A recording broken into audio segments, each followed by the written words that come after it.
I guess this was going around. What bear market? We're having a ton of fun here. Thanks, guys. That was hilarious, and I'm glad you enjoyed that.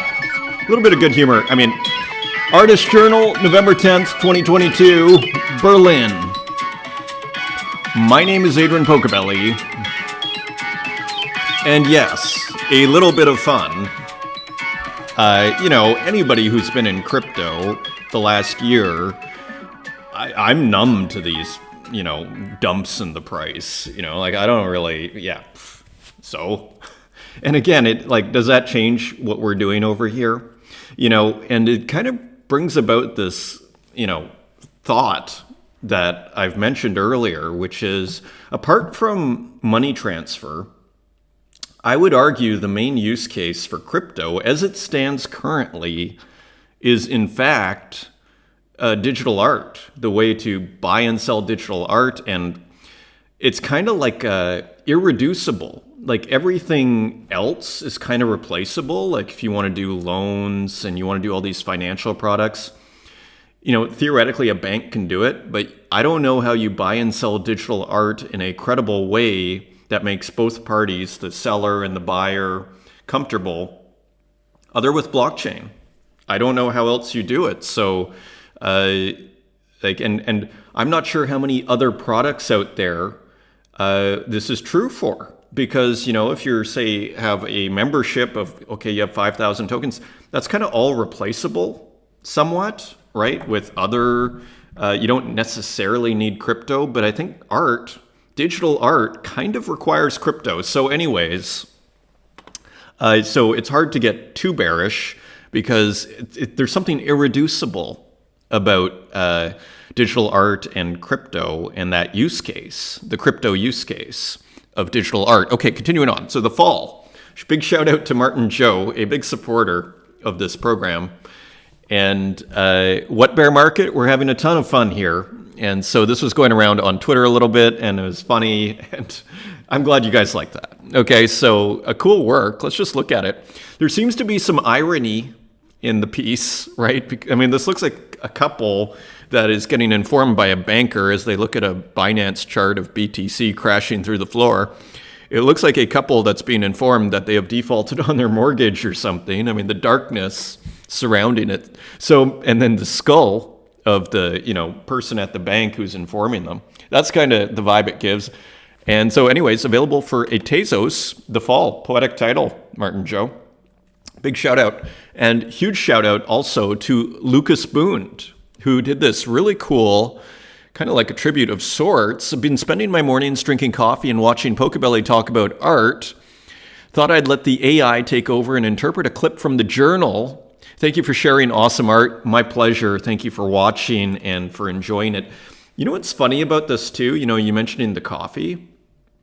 That's kind of like when I don't do this show, it's not like I'm like, oh, what a relief. Like I don't have to do my, this huge amount of work. It's like not going for coffee. And it's actually kind of like, oh, I like going for coffee. I like going for coffee with my friends and talking about stuff. It really is like, it's effortless for me. It only takes time. Otherwise, I would do it, again, this weekend I'm going to take off. And I'll probably take off. I'm making weekends optional. But again, back to your work here. And this is fascinating as well. The AI, I've never uploaded a video to AI. And I didn't really know you could, but I have seen these kind of multi-image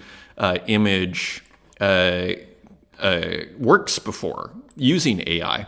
So I brought it up big here. And yeah, you can definitely tell these AI distortions in the writing here. And we're going to look at Midjourney 4 this episode. And it's if you haven't seen it yet, you want to see it. So some very impressive examples. So let's look at Lucas Boond's work here, though. Again, everything's getting art is reflecting life. Art mirrors life and life mirrors art for 2 days in a row here. Let's see if we can get this working. There we go. So what's fascinating, too, is how often the AI will just do a variation on the different interpretations when you slow it down or you hit pause. So it's quite something. It's almost like the possibilities here are it's kind of off the charts.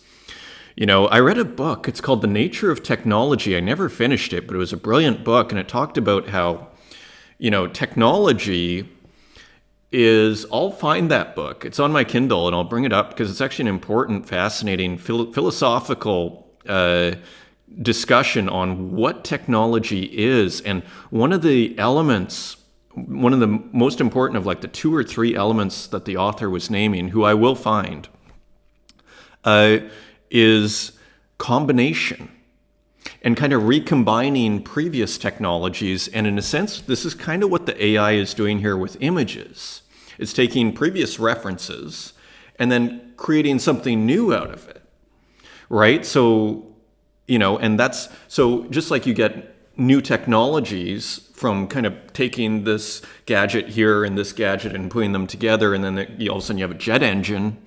In a sense, we have the same thing going on an image level here, where it's taking that image and this image and then creating something new, something novel. So interesting. So anyways, huge shout out to Lucas Boone, AI Dreams of an Artist Journal. 5 for 2. I continue to be humbled out here and thrilled that you guys like this program. I mean, it's really thrilling. So continuing on, thank you. A couple of comments on yesterday's show. A couple from Lewis. Love the title. Thank you. Yeah, sometimes I review the videos, and I thought, that a community of, what did I call it? A community of outsiders. Yes. That one just kind of that one stood out, so let's use that. Thank you for all the comments. The debate continues, and we're talking about chains, right? And it is ironic, because there I am saying, hey, maybe we should go to Solana. Let me just actually, I was going to try and make that bigger for you guys, but that's not working. There I'm saying, let's all go to, let's try Solana too, and there's Solana is crashing through the floor because some centralized exchange is crashing, right? FTX. So, the point has been made, I still am sort of like, well, whatever, I'd still try it out, but maybe it's not as high on my list of things to do. Let's put it that way. Thank you, Sayonara, for the comment, and also Santiago here. Thanks for the feature. The brush screenshot is a default circle shape on GIMP. Now, I believe GIMP is like a free Photoshop, if I remember right, that you can download online.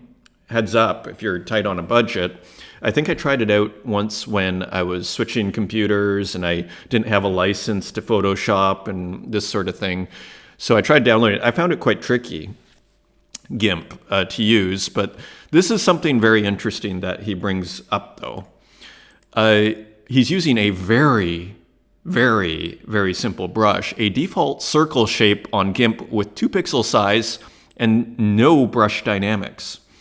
I was kind of joking, but it's truly what I use the most. And what I like about this is I also use kind of like, it's the pencil tool in Photoshop a lot. And I almost think of it as almost like the counterpart to, with pixel art, we have a square brush, right? And I have a very wide definition of pixel art because I don't think you can limit it according to size. Like we generally think of pixel art as kind of big pixels, but it's arbitrary from philosophically speaking. I would argue it's an arbitrary decision to say it's anything above 4 pixel brush. Square brush is what pixel art is.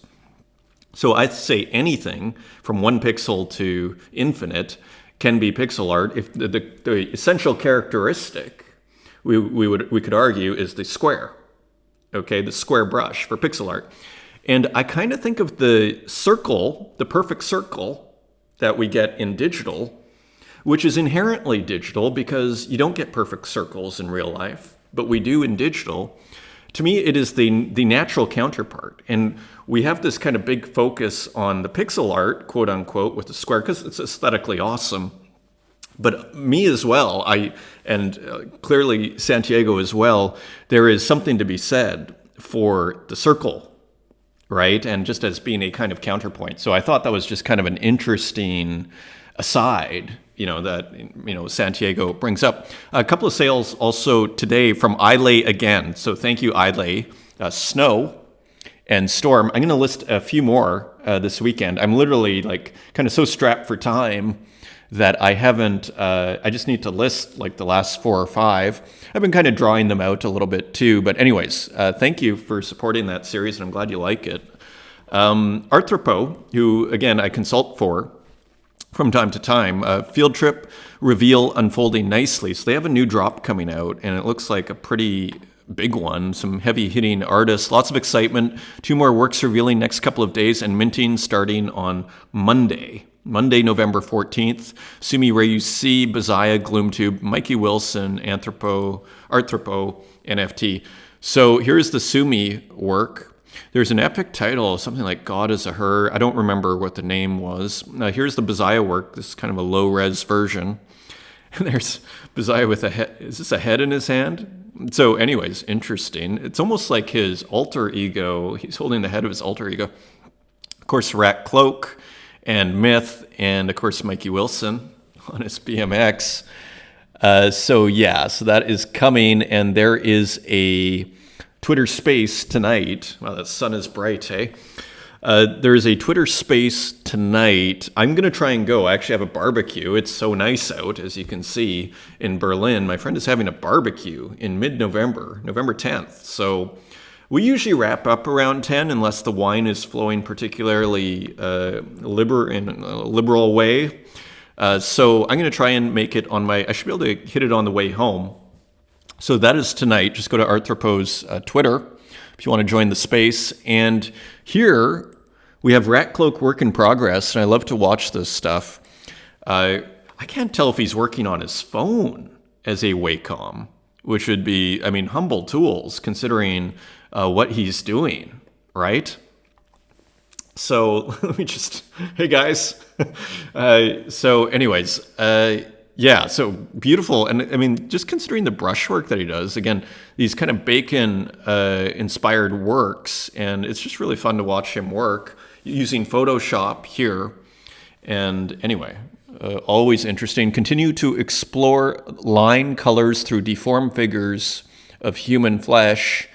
And let's just give that a retweet. Okay. I thought I retweeted that. Sometimes, I follow Rat Cloak. See, watch this. And then, I follow him, but Twitter is being dumb, right? Look, and then I'll go here. This happens. See, now I'm following him, and I didn't touch anything, right? So, sometimes Twitter will kind of, I'm sure you've all experienced that, where it's like you're following someone, but then it says you're not. So anyways, he has a Tezos auction, 156 Tezos, and that sun is like directly, I hope it's not wrecking there, maybe something like that. Should I put on sunglasses?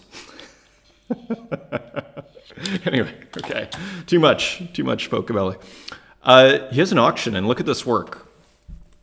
It's a classic. It is a digital art classic. It is a Tezos classic. And Tezos is literally like $1 right now, maybe $1.05 or 10. I don't know what it is right now. You can get it for, I guess it's $170 that you can get this for. It's an edition of 15. I don't have this. It is like a super classic, and I believe I brought this up, for us to look at. Again, I believe this was made in Microsoft Paint, and you can just see like the sheer amount of labor and work in these pieces. It's beautiful. And he turns, what I love about his work, particularly in this series, is how he takes the square brush that Microsoft Paint gives you, and he really turns a bug into a feature, right? Because, traditionally, if you're drawing, you're trying to get it all right. You don't want that jagged thing. And he takes it and he turns it into a brilliant feature, which makes it inherently modern. Like, that's why I think these works are quite important. So, and of course, another brilliant thing he'll do is, again, these flat colors contrasting with kind of volume. And he just makes that pixel art look so beautiful, the way he just treats it. So anyways, and here you have a lot of classics from the scene. You have Rada, Purple Drank, Myth, Bazaya, Mikey Wilson, and MF Drew. And I'm not sure who this is. I'm sure most of the community does, though. So anyways, and then just like Renaissance painting, and look at this flat green, right? Like, I mean, the temptation would be to put a bunch of detail here, but it probably looks much better just doing this flat green. Look at how rough the mountains are too. So anyways, I could go on, and here it's crisp, and I believe over here it's not. So just all sorts of like, it's just really, really beautiful work. You know, tempting to call this a masterpiece here. So edition of 15, and of course the terrifying Hannibal Lecter mask. Auction ends right away, so I'm going to upload this pronto. So if anybody wants to bid, they will get an opportunity. The HD sometimes takes forever to render, and it's kind of crucial for these videos. So that's sometimes why I have to just wait. Otherwise, you guys get weird videos that are all blurry, which kind of defeats the point when you're discussing art, doesn't it? Louis Osborne has another portrait. And so a variation on his previous portraits here. I'm not sure what he's going to do with it. I haven't checked his Twitter out. He's gotten an offer for 100. Maybe he'll put it to auction, one of one. These have been doing fairly well. And continuing on, Popple with a work in progress, and I love this stuff. So with Pixel Ankton, from the Pixel Ankton series, the Cyclops, sketch versus finish. I love how he uses graph paper. That's perfect for someone that's doing pixel art to put, to start from. It gets the spirit, doesn't it? So anyways, it's just fun to watch. I rarely use physical tools these days, and I have practically a studio here that I can work with. But I'm just so excited about digital. But again, you always want to expand and go multimedia, in my opinion, because it really does give you depth, and not just from a PR perspective, but also from just working in different mediums. It gives you true depth. A beautiful work by Haiti Rocket here, a new one, minted on. So I'm getting all the notifications. They continue to come in. 23 Tezos, edition of 23. Traveling. This reminds me of One-on-One, which is a game my brother and I used to play on the Apple IIe when I was just a kid, and it had Larry Bird and Dr. J, and some of you might remember that. This looks like and you get traveling. Like, this looks like in that spirit of One-on-One. My mom would remember that, I'm sure. And so anyway, it's just a really cool Nintendo Glitch ROM work, of course, by Haiti, and another Nintendo Glitch ROM work by Mason III. And again, playing with the financial theme here. $1 equal 1 Tezos. Kind of bitter, it looks like. Just another very interesting variation. I love this work. I love these works, and Glitch Town Arcade, whose name I was getting wrong a couple of times. I think I was calling it Arcade Town Glitch. It's Glitch Town Arcade. So sorry, Vito. Shout out to Vito, who is also a really cool Nintendo Glitch ROM artist, among other things. And Dan Control, Cherry Trees in Bloom. So I wonder if this is a Monet or if this is a photo. Anyways, I'm really enjoying. I picked this up. The price is right, 1 Tezos. So I have $1 for you, Dan, for this guy. I'm a big fan of what Dan's doing here. As you know, we have another work by Dan. They're almost sold out. Poly Jojo, Maestro Museum, Ile. It's fun, hey? This community. Again, we are having fun, and anybody that's been in crypto for the last year, I don't even feel this stuff anymore. It's just like, wake me up when it's going up, Okay, so anyways, Nifty Gateway, which is kind of like an auction platform, had a drop with Fake Whale where they were bringing in a few people. Ezra, what is her name? Ezra Eslin? Yes, Ezra Eslin was promoting it. We sort of mentioned it. So she had a one of one. This went for $500. Now, is this on Tezos? Can we tell? I wonder, I think this drop was on Tezos, which is kind of interesting. So anyways, Her Darkness, as usual. It's kind of like a Where's Waldo thing with a whole bunch of disturbing elements in it. No One Will Find Me. And Turkarak, who I always want to put in the same room as Ezra Eslin, another new work. And I'm kind of like, I wouldn't necessarily consider this like top of mind sort of work, but I'm just kind of drawn to Turkarak's work. So, and again, it's not it's like what's interesting about it is it doesn't glamorize our world. Like it's almost kind of a raw view. What artist were we looking at that just had this very raw view on reality, this unapologetic view? So anyways, and almost like, yeah, like, so I'll see if I can remember who that was that we were discussing. Just like this unflinching view. Oh, you know who it is? You could put it in the same room. Die with the most likes. Like, I see us, like, isn't that interesting, right? I guess 2 Tezos guys.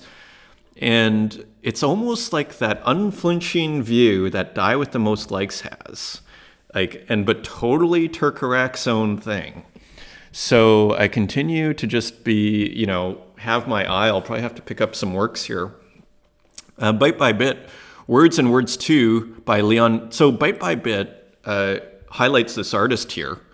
And remember we were talking about, is it asemic writing, which is like asemic writing, which is like A in Greek is often like the opposite. So semiotics and writing and meaning. Asemic is kind of like writing without meaning. And here, like they have just like Leon Vilhena has just shapes and then kind of putting random words, you could argue. Remember we were even seeing that in John Baldessari's Giotto works, just kind of almost random words juxtaposing hard with the Giottos that are, he had a word, what's the name of that color? That was the purple Giottos, let's just call it that. Watched a couple of episodes ago, if you're wondering what I'm talking about. And this was interesting too, and this is from a month ago, October 6th, but we don't need to stick to the last 24 hours here. We are free to do whatever we want to do here. And this is like I think she calls it a poem by and for Anna Molina, After In Body Blue Dark Doubt. And I'm not a big poem guy, unless it's like Edgar Allan Poe or older. But, and nothing against it either, by the way, but I don't mind this. After In Body Blue Dark Doubt, every empty frog fall grow hard as less moved by, what I like about it is it's not too sentimental. Because that's where I start to, personally, and everybody has their own tastes and everything. So anyways, just good-looking work. What is the market on this? It just transferred to Anna Molina, imagesoftheweek.tez, poem by and for. So someone made a poem, and it looks like they collaborated. Interesting. Flora Marquez. Now, more work that is not new. Tradscape had mentioned this to me in a message. Hey, don't forget about Flora Marquez, and he's absolutely right. So if you haven't seen Flora Marquez's work, she does a lot of these stamps, is what I would say. And yeah, I'm a huge fan of her work. I think I got that guy. I think I have that guy. So if you don't know about her, yeah, like look at this. And she's got kind of like these fake stamps that are beautifully done. And so just another artist to kind of put on your list who is very interesting, kind of like a Tezos classic. Again, one of these kind of just native internet artists that just come out of the woodwork by virtue of this technology that we are all enjoying here. Just like this show wouldn't exist, probably without the Tezos blockchain, Even though we are multi-chain here, we're not exclusive. So this was also an interesting work we saw on Twitter, and like this might not even be minted anywhere. So just a nice kind of abstract work here. Let's Pretend It Didn't Happen by Rick Oostenbroek. So hopefully I got your name semi-right. Just interesting work here as we kind of delve into a little bit of abstraction. Feels. Cube One has a new work. Let's see. Yeah, Feels has like a really strong market. Again, like a Tezos classic artist here. Let me get rid of that. Yeah, so there it is. Just a lot of basically very trippy looking lines and colors by Feels, as per usual. And a new work by LB, edition of 11 for 5, Eye of Illusion. The one who is entranced by this eye becomes the illusionist puppet forever. Analog glitch GIF loop, Adderall V4, which is a video mixer, mismatcher, rescan from CRT. So traveling through the mediums here is LB here. as per usual. So very interesting work as always, just good looking video work. And another work by EdgeQ. So I believe he tweeted that he makes the music on these.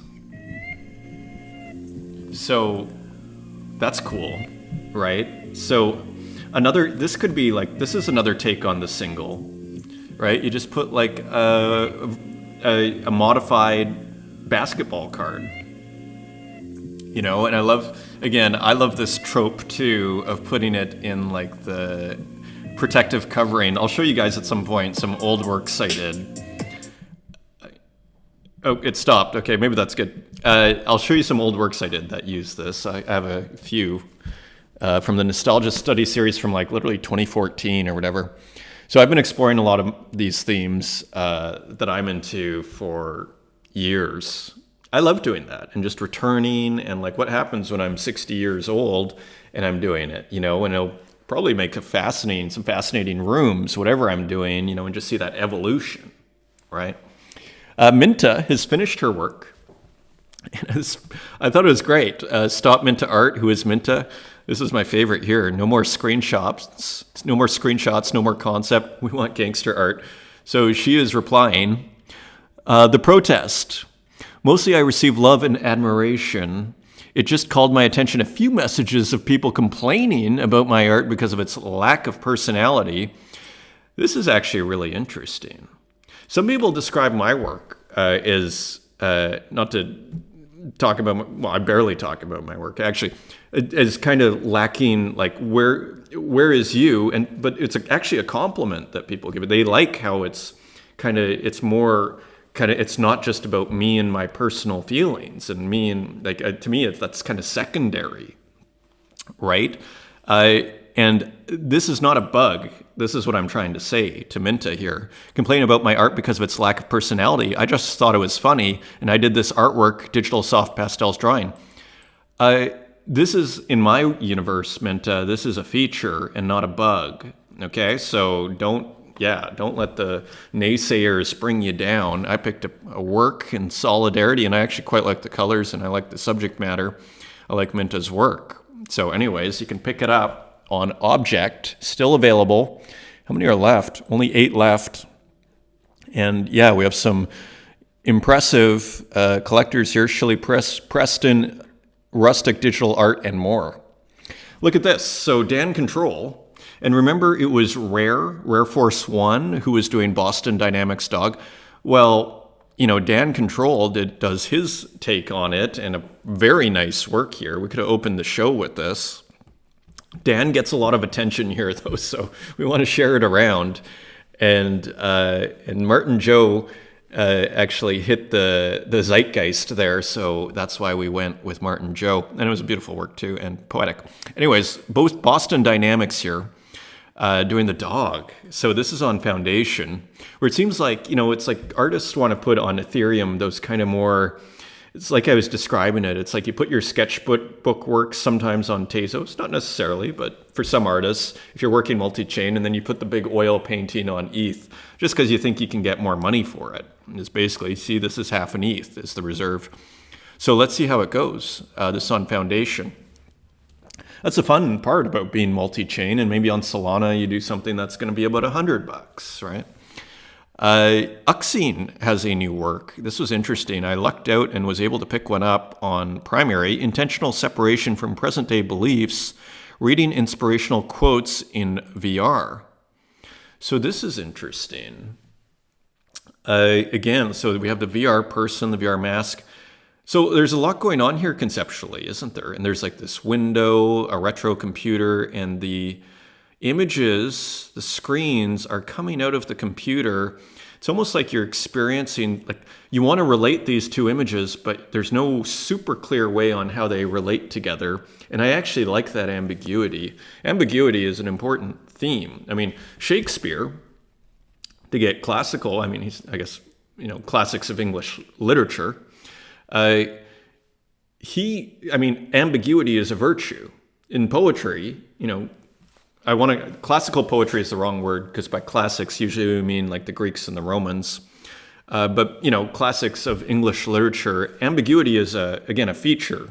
And so ambiguity is a wonderful thing. It's like Warhol's dollar bill, which we're going to see a variation of. That is an ambiguous work. Is it a celebration of capitalism, or is it a critique, or what is being said? The Campbell's soup can. That's why it's actually kind of better, because it's not too, what some people would say is didactic, which is a word for being basically, it's not too obvious. It's good to be ambiguous. The opposite of ambiguous is to be didactic. And didactic, I think, is a word for like teaching and to be overly obvious about it. Moving on to AI. Unstable, from a collection called Unstable Dreams. I don't know if we've ever looked at Nikita, but Nikita kind of won the poetry of the day as far as the AI artists, at least I think. Yeah, this was a great one. Maybe somewhat didactic, but just a great work. The Green Moon was interesting too here. And kind of we've seen these kind of strange thing, kind of like figures, these draped figures, and then looking sort of like we were seeing in Martin Joe's work, the Binance screen crashing through the floor and bleeding. I thought it was just one of those works that just nailed the zeitgeist. So AI work available for 1 Tezos under the full moon. And it was a full moon. Some of these investor guys are like, see, the moon cycles do matter for investing. And I was like, okay, interesting. Okay, so this is important before I get blinded again here. So Midjourney V4, we're starting to see people are dropping their results, and look at this. Look at the high fidelity is really what I'm looking at here. We're seeing the AI distortions are starting to be ironed out.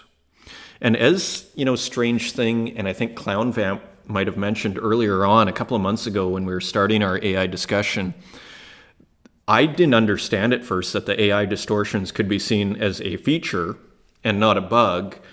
And as they get ironed out, it'll be seen probably as a feature, right? And once I started using AI, I started to feel the same way. It's like, oh, you kind of like the AI distortions. Where the hand looks like you can't tell if it's a chair arm or the end of a hand and just whatever, because they seem to be getting fixed, is kind of the moral of the story here. And look at this, Midjourney V1, this is from Weird AI Creations. Midjourney V1 versus Midjourney V4, we've truly come a long way in 6 months, okay? So this is V1. Look at that, V4. So remember last episode, I believe we were talking about Unknown Collector was saying the geometric, that's an old school word for exponential. Geometric, you'll find that in Thomas Malthus's essay on the principle of population, where he's talking about population growth expanding at a geometric, which can mean exponential rate, and how we are all going to run out of resources. That often turns out to be wrong. So if you ever hear the term Malthusianism, I believe that's how you pronounce it, that is what people are referring to, this idea that overpopulation will lead to resource scarcity. And yeah, we seem to be actually maybe entering a decade where the ideas of Malthus may become more popular. He is an 18th century thinker. How have we got on this? But for your information, you guys like this stuff. An 18th century thinker, I think it came out in the 1790s. So an interesting early, I guess we'd call that sociological, kind of like demographic, and just like kind of an early sociological demographic work, social science, we might consider it. Often proved wrong, though, thanks to technology. We haven't run out of food so far. Anyways, we have run way off course here. Midjourney V4. Look at this. So this sync is where are the AI distortions? If you kind of look closely, you can see in this over here, this spoon, which looks like maybe it should be a fork, but they're starting to get ironed out. AI distortions are starting to get ironed out. Look at this, Star Wars Blueprints. I feel like I recognize the book that this was taken from. So again, if you look close, you can start to see, the imperfect circle here and your classic kind of AI distortions. It's interesting what it does with writing too, hey? Like it just turns writing into a visual thing. I think this is based on a book, and I'd bring it up, but I was having mic problems today. So I'm not going to load up these. Oh, But I am going to show you the rest of these Star Wars blueprints. So I feel like I know the book, but look at how impressive this is. There's C-3PO, R2-D2. So even it's very interesting what it does with the letters.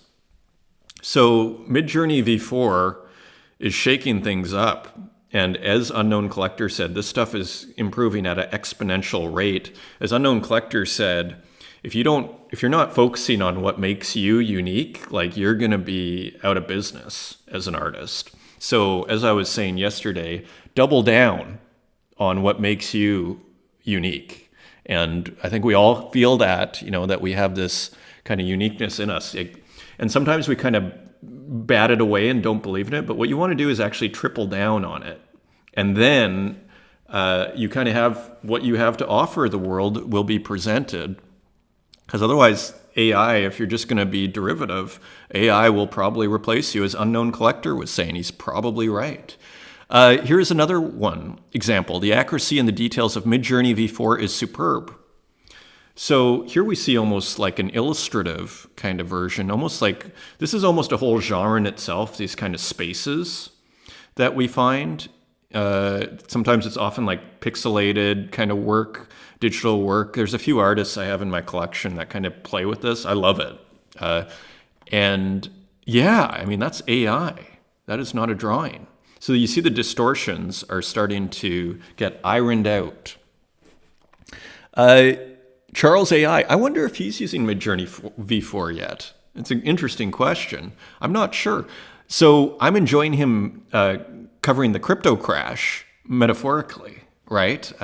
So this looks like a waterfall of lava or something, just kind of an apocalyptic scene here from Charles AI. And he has another one which sold, I believe this was put up yesterday, and this sold for 1.45 ETH. So again, what bear market for Charles AI? He's, rocking and rolling here. Just brought in another $2,000. So making a ton of money.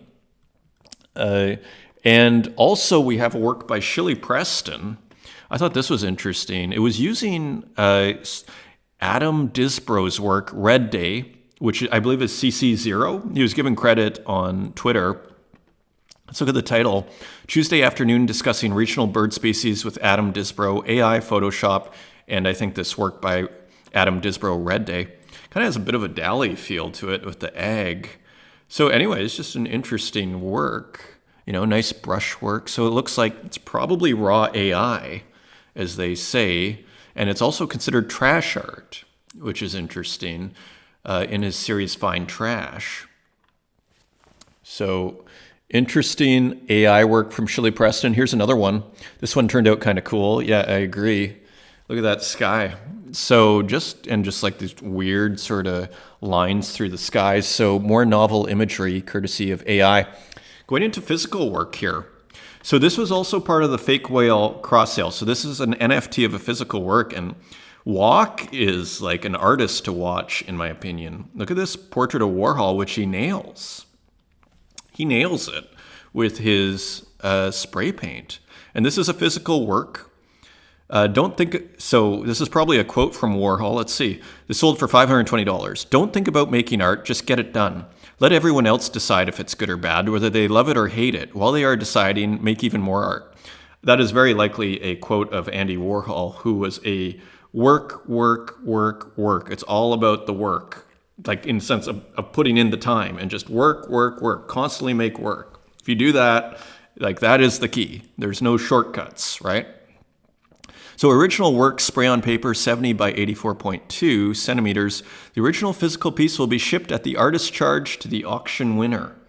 So I love this idea. And again, to me, this is how this is going to go. Because eBay, where Walk also had a work, doesn't feel right, does it?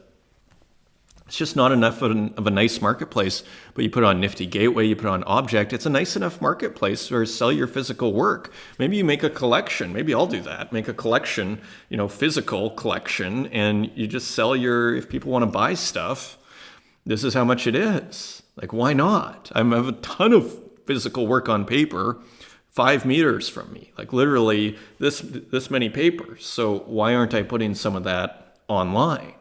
right? And finally, actually, we have a couple of artists. So Walk, with a play on Warhol's dollar bill, but doing the spray paint version. I think this is totally brilliant. Again, Walk is every passing day kind of like, he is an artist to watch, in my opinion. Like, really, really good with the spray paint here. Here's an artist that I've known about on Instagram for years, Nugget Brain. He's actually a super awesome artist. I wonder if we like look at this. Like, he's doing really well. He's having shows, and I guess this is him working. Like, he's got a really cool style. So I thought, why not show his work? There's the Guggenheim. So just oil painter, So as we are multi-chain and multimedia, as I like to say, just an awesome painter. So Nugget Brain I guess Dan Control knows who Nugget Brain is. And then look at this, like nice, like very nice, like drawing, 2-colored pencil drawing.